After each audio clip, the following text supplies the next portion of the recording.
ಎಲ್ಲರಿಗೂ ಶರಣರಿ. ನಾನ್ ನಿಮ್ ಶಶಿ. ಹೆಣ್ಣು ಒಲಿದರೆ ನಾರಿ, ಮುನಿದರೆ ಮಾರಿ. ಹೆಣ್ಣು ತಾನು ಅಂದುಕೊಂಡರೆ ಏನೆಲ್ಲ ಸಾಧಿಸಬಹುದು. ಹಾಗೂ ಹೆಣ್ಣು ಒಂದು ಸಮಾಜಮುಖಿಯಾಗಿ ಸಮಾಜದ ಒಂದು ಬೆನ್ನೆಲುಬಾಗಿ ನಿಂತುಕೊಳ್ಳಬಹುದು ಎಂದು ತೋರಿಸಿದಂತಹ ದಿಟ್ಟ ಮಹಿಳೆ ರೇಖಾ ಕಲ್ಲೈಮಠ್ ಅವರು ಇವತ್ತಿನ ನಮ್ಮ ಸಂದರ್ಶನದಲ್ಲಿದ್ದಾರೆ. ಬನ್ನಿ ಅವರನ್ನ ಕಾರ್ಯಕ್ರಮಕ್ಕೆ ಸ್ವಾಗತಿಸೋಣ. ಮೇಡಮ್, ಕಾರ್ಯಕ್ರಮಕ್ಕೆ ಸ್ವಾಗತ ಮೇಡಮ್. ಮೇಡಮ್, ತಮ್ಮ ಕಿರುಪರಿಚಯನ ಮಾಡಿಕೊಡ್ರಿ ಮೇಡಮ್. ನನ್ನ ಹೆಸರು ಶ್ರೀಮತಿ ರೇಖಾ ಗುರುಸಿದ್ದಯ್ಯ ಕಲ್ಲೈಮಠ್. ನಂದು ತಾಯಿ ಮನೆ ರೂನ್ ತಾಲೂಕು ಹೊಳೆಯಾಲೂರು. ನನ್ನ ಗಂಡನ ಮನೆ ಹುಬ್ಳಿ ಸರ್. ಹುಬ್ಳಿ. ಮೂಲತಃ ಹುಬ್ಳಿ ಮೇಡಮ್. ಇಲ್ಲಿ ಆಸ್ಪಾಸ್ ಹುಬ್ಳಿನೇ ಸರ್. ನಮ್ಮ ಅತ್ತೆಯವರ ಊರು ಚಬ್ಬಿ ಆಗಿರೋದ್ರಿಂದ ನಾವು ಚಬ್ಬಿಯಲ್ಲಿ ವಾಸ ಮಾಡ್ತಾ ಇದ್ದೀವಿ. ಸುಮಾರು 15 ವರ್ಷದಿಂದ ಅಲ್ಲೇ ಇದ್ದೀವಿ. ಮೇಡಮ್, ತಾವು ಒಂದು ಹೆಣ್ಣಾಗಿ ಒಂದು ದಿಟ್ಟ ಹೆಜ್ಜೆಯನ್ನು ತಗೊಂತೀರಿ. ನಾನು ಏನಾದರೂ ಒಂದು ಸಮಾಜಕ್ಕೆ ಒಳ್ಳೆ ಕೆಲಸ ಮಾಡಬೇಕು ಅಥವಾ ಏನಾದರೂ ನಾವು ನಮ್ಮದೇ ಆದಂಥ ಒಂದು ಛಾಪ್ ಮೂಡಿಸ್ಬೇಕಂತೇಳಿ ತಿಳ್ಕೊಂಡು ಬಂದಿದ್ದೀರಿ. ಇದಕ್ಕೆಲ್ಲ ಪ್ರೇರಣೆ ಹೆಂಗಾಯ್ತು ಮೇಡಮ್ ನಿಮಗೆ? ಪ್ರೇರಣೆ ಅಂತಂದ್ರೆ ಮೊದಲು ನಾನು ನನ್ನ ನಾಯಕ, ನನ್ನ ಹೀರೋ ಅಂತಂದ್ರೆ ನಮ್ಮಪ್ಪ. ಅಪ್ಪ ಕಲಿಸಿದ ದಾರಿಯಲ್ಲಿ ನಾನು ನಡೀತಾ ಇದ್ದೀನಿ ಸರ್. ಅಪ್ಪ ಯಾವತ್ತೂ ಯಾರಿಗೂ ಅನ್ಯಾಯ ಮಾಡಿದವರಲ್ಲ. ಅಪ್ಪ ಯಾವಾಗ್ಲೂ ಸಮಾಜ ಸೇವೆಯಲ್ಲಿ ಹೋಗ್ಬೇಕು ಅಂತ ಹೇಳ್ಕೊಟ್ಟವರು. ಹಾಗಾಗಿ ಅವರ ಒಂದು ಪ್ರೇರೇಪಣೆಯಿಂದ ಮತ್ತು ಆಮೇಲೆ ಏನಂತಂದ್ರೆ ನಾನು ಸ್ವಾಮಿ ವಿವೇಕಾನಂದರ ಒಂದು ಫಾಲೋವರ್ಸ್. ಹಾಗಾಗಿ ಅವರ ಎಲ್ಲ ಬುಕ್ಸ್ಗಳನ್ನು ಓದ್ತಾ ಇದ್ದೆ. ನಾನು ಏನಾದ್ರೂ ಸಮಾಜ ನನಗೇನ್ ಮಾಡ್ತು ಅನ್ನೋದಕ್ಕಿಂತ ನಾವು ಸಮಾಜಕ್ಕೆ ಏನ್ ಮಾಡಿದ್ವಿ ಅನ್ನೋ ಒಂದು ಧ್ಯೇಯದ ಉದ್ದೇಶದ ಮೇಲೆ ನಾನು ಸಮೃದ್ಧಿ ಫೌಂಡೇಶನ್ ಅಂತ ಹೇಳಿ ಒಂದು ಸಂಸ್ಥೆಯನ್ನ ಸ್ಟಾರ್ಟ್ ಮಾಡಿದೆ ಸರ್. ಮೇಡಮ್, ಸಮೃದ್ಧಿ ಫೌಂಡೇಶನ್ ನೀವು ಏನು ತೆಗಿತೀರಿ, ಆ ಸಮೃದ್ಧಿ ಫೌಂಡೇಶನ್ ತೆಗೆದು ನಾ ಇದರ ಸಮಾಜಮುಖಿ ಕೆಲಸಗಳನ್ನ ಮಾಡ್ಬೇಕಂತೇಳಿ ನಿಮ್ಗೆ ಹೇಗೆ ಅನಿಸ್ತು ಮೇಡಮ್? ಅದು ನಾನು ಮೊದಲು ಕಳೆದ 8-10 ವರ್ಷದ ಹಿಂದೆ ಸರ್ ಒಂದು ಸಂಸ್ಥೆಯಲ್ಲಿ ಕೆಲಸ ಮಾಡ್ತಿದ್ದೆ. ಅದು ಸಂಸ್ಥೆ ಮಹಿಳಾ ಸಬಲೀಕರಣದ ಮೇಲೆ ಕೆಲಸ ಮಾಡ್ತಾ ಇದ್ದೆ. ಅಲ್ಲಿ ಎಲ್ಲ ನಾನೇ ಮ್ಯಾನೇಜ್ಮೆಂಟ್ ಮಾಡ್ತಿದ್ದೆ. ಅಲ್ಲಿಯ ಕೆಲವೊಂದು ಏನಪ್ಪಾ ಅಂದ್ರೆ ಉದ್ದೇಶಗಳು ನನಗೆ ಇಷ್ಟ ಆಗಲಿಲ್ಲ. ಯಾಕಂದ್ರೆ ಅಲ್ಲಿ ಏನಂತಂದ್ರೆ ಅವ್ರು ಏನ್ ಮಾಡ್ತಾ ಇದ್ರು, ಇವಾಗ ಒಬ್ಬ ಮನುಷ್ಯ ಆಲ್ರೆಡಿ ಎತ್ತರಕ್ಕೆ ಬೆಳೆದ್ಬಿಟ್ಟಿರ್ತಾನೆ. ಆ ಮನುಷ್ಯನನ್ನ ಕ್ಯಾಚ್ ಮಾಡ್ಕೊಂಡು ನಾವು ಸಂಸ್ಥೆಯಲ್ಲಿ ನಾವು ಬೆಳೆಸಿದ್ವಿ ಅಂತ ತೋರಿಸ್ಕೊಳ್ತಾ ಇದ್ದೆ. ಅದು ನನಗೆ ಇಷ್ಟ ಆಗ್ಲಿಲ್ಲ. ನಾನು ಅಲ್ಲಿಂದ ಹೊರಗೆ ಬಂದೆ. ಹೊರಗೆ ಬಂದ್ಮೇಲೆ ನಾನೇ ಯಾಕೆ ಮಾಡಬಾರ್ದು ಅನ್ನೋ ಒಂದು ನನಗೆ ಅವಾಗಿಂದ ಪುನೀತ್ ರಾಜ್ಕುಮಾರ್ ಅದೇ ಟೈಮಲ್ಲಿ ಏನಂತಂದ್ರೆ ಡೆತ್ ಆಯ್ತು. ಅವಾಗ ನೋಡಿದಾಗ ಅವ್ರು ಮಾಡಿದ ಸುಮಾರು 52 ಅನಾಥಾಶ್ರಮ, ವೃದ್ಧಾಶ್ರಮ ಮಾಡಿದ್ರು ಸಣ್ಣ ವಯಸ್ಸಿನಲ್ಲಿ. ನಾನು ಯಾಕೆ ಮಾಡಬಾರ್ದು ಅನ್ನೋ ಒಂದು ಛಲದಿಂದ ನಾನು ವೃದ್ಧಾಶ್ರಮ ಮತ್ತು ಅನಾಥಾಶ್ರಮ ನಮ್ಮ ಸಮೃದ್ಧಿ ಫೌಂಡೇಶನ್ ಅಡಿಯಲ್ಲಿ ಸ್ಟಾರ್ಟ್ ಮಾಡಿದೆ. ಮೇಡಮ್, ಒಂದು ಹೆಣ್ಣು ಒಂದು ಸಮಾಜದಲ್ಲಿ ಸಮಾಜ ಸೇವೆಗೆ ಅಥವಾ ಮತ್ತೊಂದು ಯಾವುದೇ ಕಾರ್ಯಕ್ಕೆ ಬಂದು ನಿಂತ್ಕೊಳ್ತಾಳೆ ಅಂದ್ರೆ ಅಷ್ಟೊಂದು ಸುಲಭವಾಗಿರಲ್ಲ ಮೇಡಮ್. ಸೊ ಈ ಕಾರ್ಯಕ್ಕೆ ನೀವು ಬರ್ಬೇಕಾದಾಗ ನಿಮಗೆ ಯಾವೆಲ್ಲ ರೀತಿ ಸವಾಲುಗಳಿದ್ವು ಮೇಡಮ್? ನಿಮಗೆ ಬಹಳ ಕಷ್ಟಪಟ್ಟಿದ್ದೀನಿ ಸರ್.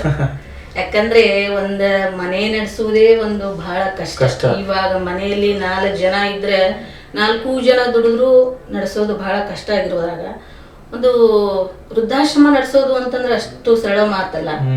ಅದ್ರಾಗ ನಾನು ಏನ್ರ ಮೊದ್ಲು ಏನಪ್ಪಾ ಅಂದ್ರೆ ನಾನು ಯಾರಿಗೂ ದುಡ್ಡು ತಗೋಬಾರ್ದು, ಉಚಿತವಾಗಿ ನಿರಾಶ್ರಿತರು ಆಶ್ರಯ ಕೇಳಿ ಬಂದವರಿಗೆ ನಾನು ಆಶ್ರಯ ಕೊಡಬೇಕು. ವೃದ್ಧರನ್ನ, ಯಾಕಂದ್ರೆ ತಂದೆ ತಾಯಿನ ಎಲ್ಲ ಬೀದಿಯಲ್ಲಿ ಬಿಟ್ಟಿರೋದು ನಾನು ಸಾಕಷ್ಟು ರೈಲ್ವೆ ಸ್ಟೇಷನ್ ಅಲ್ಲಿ ಇರ್ಬೋದು, ಬಸ್ ಸ್ಟ್ಯಾಂಡ್ ಅಲ್ಲಿ ಇರ್ಬೋದು, ಅಲ್ಲೆಲ್ಲ ನೋಡಿದಾಗ ನನ್ ಕರುಳು ಹಿಂಡ್ದಂಗ ಆಗ್ತಾ ಇತ್ತು. ಇಂಥವ್ರೆಲ್ಲ ಯಾಕೆ ಬೀದಿಗೆ ಬಿಟ್ರು ಅಂತ ಹೇಳಿ ನಾನು ಅವ್ರನ್ನೆಲ್ಲ ತಗೊಂಡ್ ಬಂದು ನಾನು ಆರೈಕೆ ಮಾಡಿದಾಗ ಮೊದ್ಲಿಗೆ ಏನು ಅನಿಸ್ತಿರ್ಲಿಲ್ಲ. ಯಾಕಂದ್ರೆ ಬರ್ಬರ್ತಾ ಯಾಕಂದ್ರೆ ಅನ್ನ ಹಾಕೋದು ಮಾಡ್ಬೋದು ಸರ್, ಅವ್ರು ಮಾಡ್ತಕ್ಕಂತ ಕೆಲವೊಂದು ತಲೆ ಸರಿ ಇಲ್ದವ್ರು ಬರ್ತಾರೆ, ಹಾಸಿಗೆ ಹಿಡಿದಂತವ್ರು ಬರ್ತಾರೆ. ಅವ್ರ ಆರೈಕೆ ಮಾಡೋದು ಬಹಳ ಕಷ್ಟ. ಅದನ್ನೆಲ್ಲ ನೀಗಿಸ್ಕೋಬೇಕಾದ್ರೆ ಕೆಲವೊಮ್ಮೆ ನಾವು ಇಬ್ರು ಗಂಡ ಹೆಂಡತಿ ದಂಪತಿಗಳೇ ನಡ್ಸ್ಕೊಂಡು ಹೋಗ್ತೀವಿ. ನಮ್ಮ ಮನೆಯವರು ಪ್ರಧಾನ ಕಾರ್ಯದರ್ಶಿ ಇದ್ದಾರೆ, ಗುರುಸಿದ್ದಯ್ಯ ಕಲ್ಲೈಮಠ್ ಅಂತ ಹೇಳಿ. ನಾವಿಬ್ರು ಕೆಲವೊಂದ್ಸರಿ ಬ್ಯಾಡಪ್ಪ ಮುಚ್ಚಿ ಬಿಡೋಣ ಅಂತ ಪರಿಸ್ಥಿತಿಗೂ ನಾವು ಬಂದಿದ್ದೀವಿ.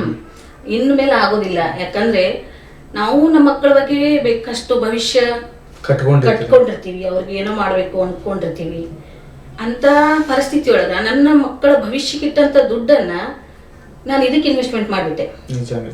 ಮಾಡಿದ್ಮೇಲೆ ನಾನೇನ್ ಮಾಡಿದೆ, ನನ್ನ ಮಗನ ಭವಿಷ್ಯಕ್ಕೋಸ್ಕರ ಇಟ್ಟಂತ ದುಡ್ಡನ್ನ ಇದಕ್ಕೆ ಇನ್ವೆಸ್ಟ್ಮೆಂಟ್ ಮಾಡಿದಾಗ ಮಗನ ಭವಿಷ್ಯ ಏನ್ ಮಾಡ್ಲಿರಿ, ನಾನು ಶಾಲೆಗೆ ಹಾಕ್ಬೇಕಲ್ಲ. ಕಾಲೇಜ್ ಬಂದ, ಅವನು ಸೈನ್ಸ್ ಮಾಡ್ತಾ ಇದ್ದ, ಅವನ್ನ ಗೌರ್ಮೆಂಟ್ ಕಾಲೇಜಿಗೆ ಹಾಕ್ತಿದ್ದೆ. ಹಾಕಿದಾಗ ಬೇಡಪ್ಪ ಇದು ಅದೇನೋ ಸಮಾಜ ಉದ್ಧಾರ ಮಾಡಕ್ಕೆ ಹೋಗಿ ನಾನು ನನ್ನ ಪರಿಸ್ಥಿತಿ ಹಿಂಗಾಗುತ್ತೆ ಅಂತ ಅನ್ಕೊಂಡಾಗ ಮತ್ತೆ ಎಲ್ಲೋ ಆ ದೇವರು ನನಗೆ ಮತ್ತೆ ಶಕ್ತಿ ತುಂಬ್ತಾ ಇದ್ದ, ಬಿಡಬೇಡ ಅಂತ ಹೇಳಿ ಮತ್ತೆ ನಾನು ಅದನ್ನ ಮುಂದುವರಿಸ್ಕೊಂಡು ಬಂದೆ. ಮೇಡಮ್, ಏನಂತಂದ್ರೆ ಹೆಣ್ಣನ್ನ ಸ್ವಾವಲಂಬಿಯನ್ನಾಗಿ ಮಾಡುವ ನಿಟ್ಟಿನಲ್ಲಿ ನೀವು ಯಾವ ರೀತಿ ಎಲ್ಲ ಕೆಲಸಗಳನ್ನು ಮಾಡಿದಿರಿ ಹಾಗೂ ಇದನ್ನ ಎಷ್ಟು ವರ್ಷಗಳಿಂದ ಮಾಡ್ಕೊಂಡು ಬರ್ತಾ ಇದ್ದೀರಿ ಮೇಡಮ್? ನಾನು ಸುಮಾರು 3-4 ವರ್ಷದಿಂದ ಮಾಡ್ತಾ ಇದ್ದೀನಿ ಸರ್. ಹುಬ್ಬಳ್ಳಿ ಧಾರವಾಡದಲ್ಲಿ ಗ್ರಾಮೀಣ ಮಟ್ಟದಲ್ಲಿ ಇರ್ಬೋದು ಅಥವಾ ಅರ್ಬನ್ ಏರಿಯಾಗಳಲ್ಲಿ ಇರ್ಬೋದು, ಮಹಿಳೆಯರು ಅವರು ಸುಶಿಕ್ಷಿತರು ಇರ್ಬೋದು, ಅಶಿಕ್ಷಿತರು ಇರ್ಬೋದು, ಅವ್ರಿಗೆಲ್ಲ ನಾವು ಮೊದಲು ಏನಪ್ಪಾ ಅಂದ್ರೆ ನನ್ನ ಸಂಸ್ಥೆಯಿಂದ ಟೈಲರಿಂಗ್ ತರಬೇತಿ, ಇದು ಅವರಿಗೆ ಕೌಶಲ್ಯ ತರಬೇತಿ ಸುಮಾರು 3,000-3,500 ಜನಕ್ಕೆ ನಾವು ಟೈಲರಿಂಗ್ ತರಬೇತಿಯನ್ನ ನನ್ನ ಸಂಸ್ಥೆಯಿಂದ ನೀಡಿದ್ದೀನಿ ರೀ. ಅಷ್ಟೇ ಅಲ್ಲದೆ ಅವ್ರ ಸ್ವಂತ ಕಾಲ ಮೇಲೆ ನಿಲ್ಕೋಬೇಕು. ಮಹಿಳಾ ಏನ್ಕೊಂಡು ಒಬ್ಬ ಮಹಿಳೆ ತನ್ನ ಕಾಲ ಮೇಲೆ ತಾನು ನಿಂತು ಯಾರಿಗೂ ಕೈ ಚಾಚಿದಂಗೆ ಬದುಕಬೇಕು ಅನ್ನೋ ಒಂದು ನಿಟ್ಟಿನಲ್ಲಿ ನಾನು ಅವ್ರಿಗೆ ಎಲ್ಲಿ ಅಂತಾರಲ್ಲಿ ಕೆಲಸಕ್ಕೆ ಕಳಿಸೋ ಒಂದು ಗಾರ್ಮೆಂಟ್ಸ್ಗೆ ಇರ್ಬೋದು ಅಥವಾ ಮನೆಯಲ್ಲಿ ಅವ್ರು ಏನಾದ್ರು ಮಾಡ್ತಾರೆ ಅಂದ್ರೆ ಮನೆಯಲ್ಲಿನೇ ಇರಬಹುದು, ಆತರ ಅವ್ರಿಗೆ ಉದ್ಯೋಗಕ್ಕೆ ಒಂದು ದಾರಿಯನ್ನ ನಾನು ಮಾಡ್ಕೊಟ್ಟಿದ್ದೇನೆ. ಮೇಡಮ್, ಏನಂತಂದ್ರೆ ಅನಾಥಾಶ್ರಮ, ವೃದ್ಧಾಶ್ರಮ ಈಗಿನ ಕಾಲದಲ್ಲಿ ಈ ಗುಡಿ ಗುಂಡಾರಗಳು ಹೇಗೆ ಬೆಳೀತಾ ಇದಾವ, ಅನಾಥಾಶ್ರಮಗಳು ಹಂಗ ಬೆಳೀತಾ ಇದಾವ. ಸೊ ಈ ಅನಾಥಾಶ್ರಮನ ಮಾಡಬೇಕು, ಆಮೇಲೆ ಅಲ್ಲಿದ್ದವ್ರನ್ನ ಪಾಲನೆ ಪೋಷಣೆ ಮಾಡ್ಬೇಕಂತ ನಿಮ್ಗೆ ಅನ್ಸಿದ್ದು ಯಾವಾಗ ಮೇಡಮ್? ಇದು ನಾನು ಕೌನ್ಸಿಲಿಂಗ್ ಅಂತ ಸುಮಾರು 6 ವರ್ಷದ ಹಿಂದೆ ಸರ್ಕಾರದ ಒಂದು ಹಾಸ್ಟೆಲ್ಗಳು ಇರ್ತಾ ಇದ್ವು. ಸರ್ಕಾರದ ಹಾಸ್ಟೆಲ್ಗೆ ಕೌನ್ಸಿಲಿಂಗ್ ಅಂತ ನಮ್ಮ ಸಂಸ್ಥೆಯಿಂದ ನಾ ಹೋಗ್ತಿದ್ದೆ. ಅಲ್ಲಿ ನೋಡಿದಾಗ ಅವ್ರ ಜೊತೆ ನನ್ನ ಒಡನಾಟ ಬೆಳೆದೋಯ್ತು ಸರ್. ಪ್ರತಿ ವೀಕ್ಲಿ ಒನ್ಸ್ ಅಥವಾ ವೀಕ್ಲಿ 2 ಡೇಸ್ ಬೇರೆ ಬೇರೆ ಹಾಸ್ಟೆಲ್ಗಳಿಗೆ, ವೃದ್ಧಾಶ್ರಮಗಳಿಗೆ ನಾನು ಹೋಗಿ ಅವರಿಗೆ ಕೌನ್ಸಿಲಿಂಗ್ ಮಾಡುವಾಗ ಅವರ ಕಷ್ಟಗಳನ್ನ ನಾನು ಒಬ್ಬ ಮಗಳಾಗಿ ನೋಡ್ತಿದ್ರು, ಒಬ್ಬ ತಂಗಿಯಾಗಿ ನೋಡ್ತಾ ಇದ್ರು. ಪ್ರತಿಯೊಂದು ಅವರು ಸಡನ್ ಆಗಿ ಸರ್ಕಾರದ ಕೆಲವೊಂದು ಅವ್ರನ್ನ ಕ್ಲೋಸ್ ಮಾಡಿದ್ರು ಸರ್, ಆ ಧಾಮಗಳನ್ನ ಕ್ಲೋಸ್ ಮಾಡಿದ್ರು ಕಾರಣಾಂತರಗಳಿಂದ. ಅವ್ರನ್ನೆಲ್ಲ ಇಲ್ಲ ನಿಮ್ಗೆ ಎಲ್ಲಿ ತಿಳಿಯುತ್ತೋ ಅಲ್ಲಿ ಹೋಗ್ರಿ ಅಂತ ಹೇಳಿದ್ರು. ಅವಾಗ ಅವ್ರಿಗೆಲ್ಲ ಮೇಡಮ್ ನಮ್ಮನ್ನ ಎಲ್ಲಿ ಕಳಿಸ್ಬಿಡ್ತಾರ ಅಂತ ಅವ್ರು ಹೇಳಿದಾಗ ನಾನೇ ಮಾಡಿದ್ರಾಯ್ತು, ಇವ್ರಿಗೆ ನಾನೇ ಆಶ್ರಯ ಕೊಡ್ಬೇಕು ಅನ್ನೋ ಒಂದು ಹುಮ್ಮಸ್ಸಿನಲ್ಲಿ ಅನಾಥಾಶ್ರಮ ವೃದ್ಧಾಶ್ರಮ ಮಾಡಿದ್ರಿ. ಸೊ ಮೇಡಮ್, ಈಗ ಅನಾಥಾಶ್ರಮ ವೃದ್ಧಾಶ್ರಮ ನಡೆಸೋದೊಂದು ಅಷ್ಟೊಂದು ಸುಲಭ ಅಲ್ಲ.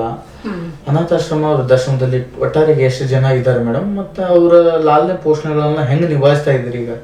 ಈಗ ನನ್ನ ಅನಾಥಾಶ್ರಮದಲ್ಲಿ ಸದ್ಯಕ್ಕೆ 20 ಜನ ಇದ್ದಾರೆ ಸರ್, ಬರ್ತಾ ಇರ್ತಾರೆ. ನನ್ನಲ್ಲಿ ಈಗ 6 ತಿಂಗಳ ಹಿಂದೆ ಒಬ್ರು ಅಜ್ಜಿ 67 ವರ್ಷ, ಅವರು ಸಡನ್ ಆಗಿ ಡೆತ್ ಆದ್ರು. ಅವ್ರಿಗೆ ಹಿಂದೂ ಇಲ್ಲ ಮುಂದೂ ಇಲ್ಲ. ಅವಾಗ ನಾವು ಎಲ್ಲ KMC ಇಟ್ವಿ, ಎಲ್ಲ ಮಾಡಿದ್ವಿ ಸರ್. ಅವರ ರಿಲೇಷನ್ಗೆಲ್ಲ ಫೋನ್ ಮಾಡಿದೆ, ಅವ್ರು ಯಾರೂ ಬರ್ಲಿಲ್ಲ. ಕೊನೆಗೂ ಅವ್ರ ಅಂತ್ಯಕ್ರಿಯೆಗಾರು ಬರ್ರಿ ಅಂತ ಕರೆದ್ವಿ, ಬರ್ಲಿಲ್ಲ. ಅವಾಗ ನಾವು ಏನು ಮಾಡೋಕ್ಕಾಗೋದಿಲ್ಲ. ನಾವಿಬ್ರು ನಮ್ಮ ಗಂಡ ಹೆಂಡತಿ ಸೇರ್ಕೊಂಡು ನಾವೇ ಅದನ್ನ ಅಂತ್ಯಕ್ರಿಯೆ ಮಗಳಾಗಿ ನಾವೇ ನಡೆಸ್ಕೊಟ್ವಿ. ಈಗ ರೀಸೆಂಟ್ ಆಗಿ 4-5 ದಿವಸ ಆಯ್ತು ಸರ್, ಒಬ್ಬರು ಲೇಡೀಸ್ ಡೆತ್ ಆದ್ರು, ಅಜ್ಜಿ 75 ವರ್ಷ. ಅವ್ರದ್ದು ಯಾರು ಇಲ್ಲ, ಹಿಂದೂ ಇಲ್ಲ ಮುಂದೂ ಇಲ್ಲ. ಅವರು 3 ತಿಂಗಳಿಂದ ಅವ್ರು ಬೆಡ್ ರಿಡನ್ ಪೇಷಂಟ್. ಅವ್ರ ಕಾಲು ಕಟ್ಟಾಗಿತ್ತು, ಕಾಲು ಚಪ್ಪಿನೇ ಮುರಿದಿತ್ತು. ಅವರೆಲ್ಲ ಬಾಡಿಗೆದಾರರು ತಂದು ಹಾಕಿ ಹೋಗ್ಬಿಟ್ರು. ನಮ್ಮ ಜವಾಬ್ದಾರಿ ಇಲ್ಲ, ಅವ್ರಿಗೆ ಯಾರು ಇಲ್ಲ ಅಂದಾಗ ನಾನು ಅನಾಥಾಶ್ರಮ ಮಾಡಿದ್ದಕ್ಕೂ ಒಂದು ಸಫಲ. ಅವ್ರನ್ನ ಇಟ್ಕೊಳ್ಳೇಬೇಕು. ಅದಕ್ಕೆ ನಾನು ಅವ್ರನ್ನ ಇಟ್ಕೊಂಡು ಈಗ ಅಲ್ಲಿ ನೋಡ್ಕೊಳಕ್ಕೆ 2 ಇದ್ದಾರೆ ಸರ್. ನಾವ್ ಯಾರನ್ನು ಹೊರಗಿನ ಸ್ಟಾಫ್ ಇಟ್ಕೊಂಡಿಲ್ಲ, ನಾವು ಮನೆಯವರೇ ಎಲ್ಲ ನಿಂತು ಮಾಡ್ತೀವಿ ಸರ್. ಸರ್ಕಾರದಿಂದ ಏನಾದ್ರು ಅಥವಾ ಮತ್ತೆ ಮೇಲೆ ಅದನ್ನೆಲ್ಲ ನಿಭಾಯಿಸೋದೇ ಪರ್ಸನ್ ಅಂತ ಹೋಗ್ತೀನಿ ಸರ್. ವಾರದಲ್ಲಿ 3 ದಿವಸ 4 ದಿವಸ ಗೌರವ ದಿನದ ಮೇಲೆ ನಾನು HR ಪರ್ಸನ್ ಹೋಗ್ತೀನಿ. ನಮ್ಮ ಮನೆಯವ್ರದ್ದು ಬಿಸ್ನೆಸ್ ಗಾಡಿ ಬಿಸ್ನೆಸ್ ಇದೆ, ನಾವು ಅದರಲ್ಲೇನೆ ನಡೆಸ್ತಾ ಅದರಲ್ಲಿ ಬಂದಿರುವಂತದನ್ನ ತಗೊಂಡು ನೀವು ಇದು ಮಾಡ್ತೀರಿ. ಕೆಲವೊಂದು ದಾನಿಗಳು ಬರ್ತಾರೆ, ಹುಟ್ಟು ಹಬ್ಬಕ್ಕಂತ ಬರ್ತಾರೆ, ಅಕ್ಕಿ ಇಂಥದ್ದು ಬೇಳೆ ಎಲ್ಲ ಕೊಡಿಸ್ತಾರೆ ಸರ್. ಏನು ತೊಂದರೆ ಅಂತೂ ದೇವರು ಕೊಟ್ಟಿಲ್ಲ, ಚೆನ್ನಾಗಿ ನಡೀತಾ ಇದೆ. ಒಬ್ಬರ ಅನಾಥ ದೇವರ ಮಕ್ಕಳನ್ನ ಕಾಪಾಡುವಂತ ಲಾಲನೆ ಪೋಷಣೆ ಮಾಡುವಂತ ಅವಕಾಶ ನಿಮ್ಗೆ ಸಿಕ್ಕಿದೆ ಅಂದ್ರೆ ಮೇಡಮ್ ಅದು ಒಳ್ಳೇದೇ ಮೇಡಮ್. ಇಷ್ಟೆಲ್ಲ ನೀವು ಕೆಲಸ ಮಾಡಿದ್ರಿ, ಇಷ್ಟೆಲ್ಲ ಸಮಾಜಕ್ಕೆ ಕೆಲಸ ಮಾಡ್ತಾ ಇದ್ರಿ, ಅನಾಥ ಅಲ್ಲ ಅವ್ರು ದೇವರ ಮಕ್ಕಳನ್ನೇ ನೀವು ಕರ್ಕೊಂಬಂದು ಸಾಕ್ತಾ ಇದ್ರಿ. ಇಷ್ಟೆಲ್ಲ ನೋಡಿದಾಗ ಮೇಡಮ್ ನಿಮ್ಗೆ ಒಂದು ಮನಸ್ಸಿಗೆ ಹತ್ತಿದ ಕ್ಷಣ ಯಾವ್ದು ಮೇಡಮ್? ಮನಸ್ಸಿಗೆ ಹತ್ತಿದ ಕ್ಷಣ ಅಂತಂದ್ರೆ ಒಂದು ಮಗು. ಆ ಮಗು ಅದು ನನ್ನ ಹತ್ರ 1.5 ವರ್ಷದಿಂದ ಮಗು ಇತ್ತು ಸರ್. ಅದು ಜಾಸ್ತಿ ವರ್ಷ ಇಲ್ಲ, ಅದಕ್ಕೆ 1 ವರ್ಷ. ನನ್ನ ಹತ್ರ ಬಂದಾಗ 2 ವರ್ಷದಾಗಿತ್ತು. ಅದು ಬಹಳ ಚೆನ್ನಾಗಿತ್ತು, ನನ್ನ ಹತ್ರನೇ ಇತ್ತು. ಸಡನ್ ಆಗಿ ಅವರ, ಯಾಕಂದ್ರೆ ನಾನು ಬೇರೆದವರು ಅಂತಂದಾಗ ಅದನ್ನ ಪತ್ತೆ ಮಾಡಲೇಬೇಕು, ಅದು ಯಾವ ಎಲ್ಲಿ ಮಗು ಹೆಂಗೆ ಏನು ಅಂತ ಅದನ್ನ ಮಾಡ್ತಾನೆ ಇದ್ದೆ. ಅದು ಬೇರೆ ಸ್ಟೇಟ್ ಯಾವ್ದಂದ್ರೆ ಪೂನಾ, ಪೂನಾದ್ದು ಅಲ್ಲಿ ಮಗು ಆಗಿರೋದ್ರಿಂದ ಅವರ ಪೇರೆಂಟ್ಸ್ ಬಂದ್ರು ಕರ್ಕೊಂಡು ಹೋಗ್ಲಿಕ್ಕೆ.